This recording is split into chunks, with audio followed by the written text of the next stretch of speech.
কর্তব্যরত অবস্থায় এনআরএস এর প্রসূতি বিভাগে নার্স রূপালী বর্মনের অস্বাভাবিক মৃত্যুর কারণ নিয়ে ধোঁয়াশা অব্যাহত।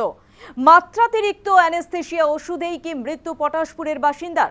প্রাথমিক তদন্তের পর উড়িয়ে দিচ্ছে না পুলিশ। এদিকে মৃত্যুর প্রকৃত কারণ অনুসন্ধানের দাবি করেছেন রূপালীর পরিবার। সেই সঙ্গে চেয়েছেন মুখ্যমন্ত্রী শুভেন্দু অধিকারীর হস্তক্ষেপ। কর্তব্যরত অবস্থায় শৌচাগার থেকে এনআরএস এর নার্স রূপালী বর্মনের মৃতদেহ উদ্ধারকে ঘিরে ছড়িয়েছে চাঞ্চল্য। দরজা ভেঙে উদ্ধার করা হয় প্রসূতি বিভাগের এই নার্সকে।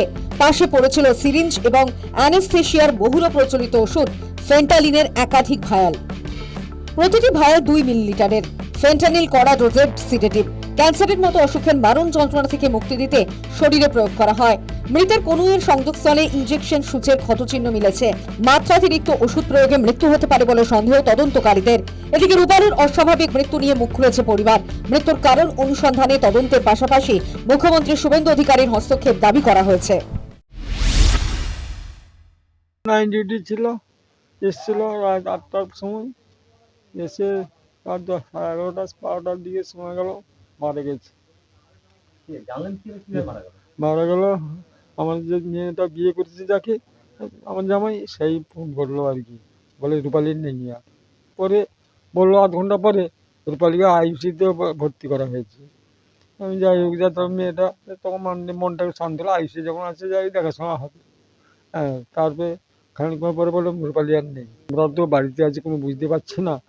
হ্যাঁ, কি করছে কি না করছে আমি ওকে বুঝবো কিভাবে? আরও খুব শান্ত মাথার মেয়ে, মানে হুট করে রেগে যায় না, কিন্তু এরকম হলো সেটা আমরা মেনে নিতে পারছি না।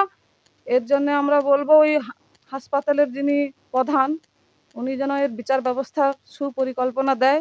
এবং চাকরিতে জয়েন করেছে 10 বছরের কাছাকাছি চাকরি লাইনে আছে। মাননীয় মুখ্যমন্ত্রী শুভেন্দু অধিকারী, ওনার কাছে আমাদের বিনীত অনুরোধ, উনি যেন এই আমার ননদের তদন্তটা ভালোভাবে করে এবং এর শাস্তি যেন হয়। তদন্তের স্বার্থে ইতিমধ্যেই 4 জনকে তলব করেছেন তদন্তকারীরা। নার্স কেন অ্যানাস্থেশিয়ার ওষুধ প্রয়োগ করলেন কনুই? নিজেই করেছেন না অন্য কেউ সূচ ফুটিয়েছেন? সমস্ত প্রশ্নের উত্তরের খোঁজে পুলিশ। এছাড়াও অন্য কোনো কারণ আছে কিনা তাও খতিয়ে দেখছেন তদন্তকারীরা। রাজ্য সরকারের নির্দেশে ইতিমধ্যেই 8 সদস্যের তদন্ত কমিটি গঠন করা হয়েছে।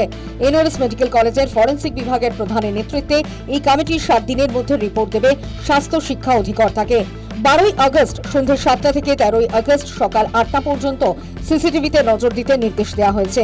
ভায়াল কোত্থেকে নিয়েছিলেন মৃত নার্স, রেজিস্টারে তার এন্ট্রি করা হয়েছিল কিনা তা জানাতে নির্দেশ দেওয়া হয়েছে। News time.